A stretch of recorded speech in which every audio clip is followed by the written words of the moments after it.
This is Jim Nailon, liturgical guitarist. I'm going to share my arrangement of There Is a Longing by Anne Quigley. Now this is played on the 5th fret in A minor. And so as you can see, I've got my guitar capoed on the 5th fret. So when I'm talking about it later, I'll be everything in reference to the 5th fret here. It doesn't say that on the sheet music, it just says A minor, but you want to play this one on the 5th fret, I think, especially for singing it. So I'll play through it and then we'll go back and talk about it.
The intro.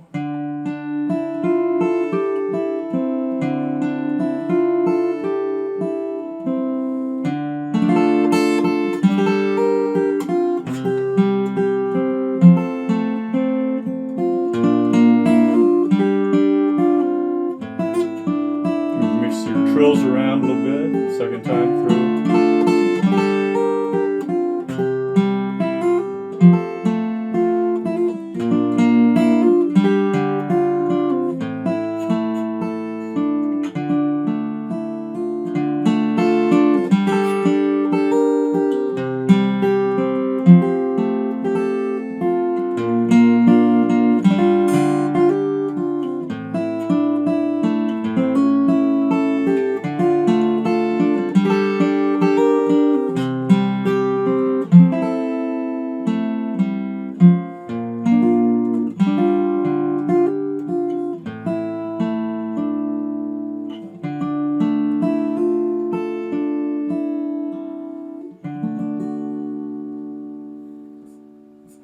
I made the choice to resolve that with an A major, simply because the song talks about there is a longing, and it implies then that longing gets resolved. So I went with the Picardy third there and resolved it. If you don't feel that way, just end it on an A minor or the A minor ninth. Leave it. You can even go back to the intro.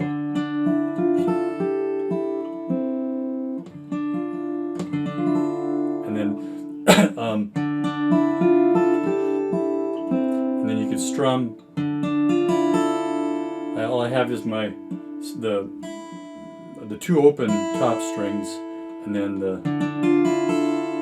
what would that be? The 7th fret and the of the 4th string and the 5th fret of the 3rd string. It's kind of a haunting way to end it. If you want to end it hauntingly, that would be the way to do it. Okay. So the intro, again, this is a bel canto technique. I think that's what it's called.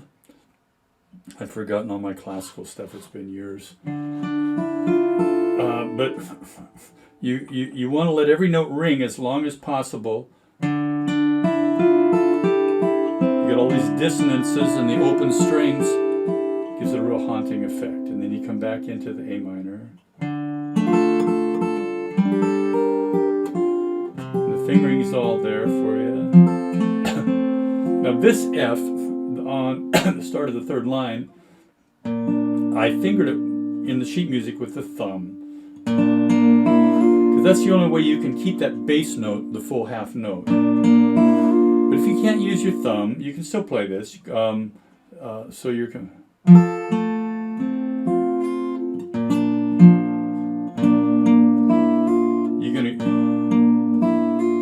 the bass F will only last a quarter note. You got to lift it up and get that hammer on there, but you can still do it. Nobody's going to notice that difference. So the E sus4.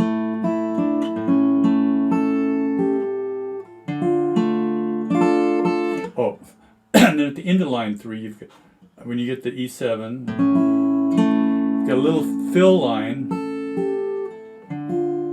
That's not melody, so that's got to be soft. Then come in on the melody, nice and loud.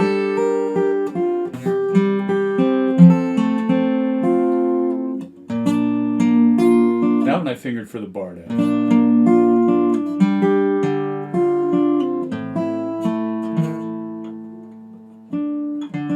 And that E minor, the third measure of the top line. If it feels more natural to do the bass, thumb up the arpeggio, play the B first and then the E, instead of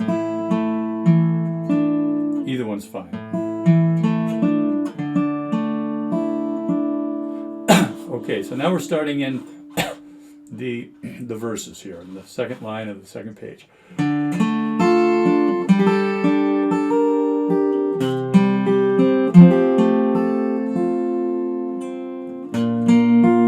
So you'll notice on maybe measure 22 there, the 8th note at the end of that measure, and then there's also an 8th note at the end of the line. Those aren't melody, and those should be soft. They're just kind of an echo of the melody line that's, or maybe an anticipation of the melody line that's coming ahead of it. So you're coming, let's start again with that line, starting on the verses. This note here, and this note here needs to be soft.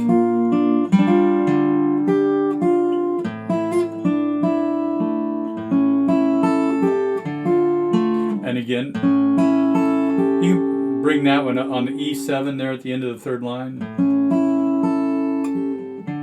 That can be, it's a fill, but it's kind of nice, and you can crescendo it and then bring it down. Bum, ba, da, da, bum, da, da, back to the melody.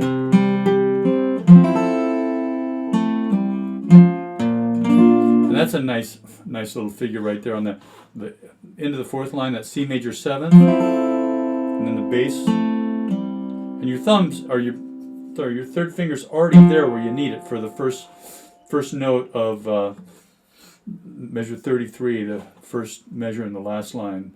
And then you get your first finger down on the bar, put your F chord down, then you're into the D minor.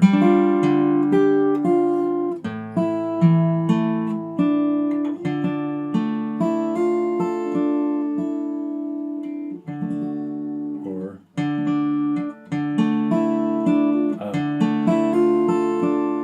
if you want to end it, with a more haunting way, you could go back up and